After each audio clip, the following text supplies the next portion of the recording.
Guys, may naisip akong prank kay ate. So, nandito siya sa kwarto. Yan, nandyan siya. Sleep siya, sleep. So, tingnan natin. Sleep. Nakatulog. Hindi ko na lang papakita kasi ang gulo ng kwarto niya. So, gagawin kong prank sa kanya. Gugulatin natin siya kapag gising niya. Okay? Magwe-wait na lang tayo. Teka lang guys, silipin ko ulit. Ayun, ang sarap ng tulog. So, ihanda ko na muna yung camera.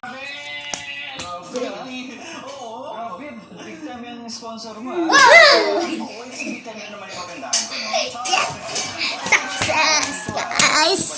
Okay, yan. Success! Gulat! Yan, nagulat ang ate nyo. Nagulat siya. As in, yan, no? Kalat ng kwarto. So, wait muna mamaya dahil nagagawa kaming content. So, dito na lang. Bye-bye! Okay, mag-dood kayo ha.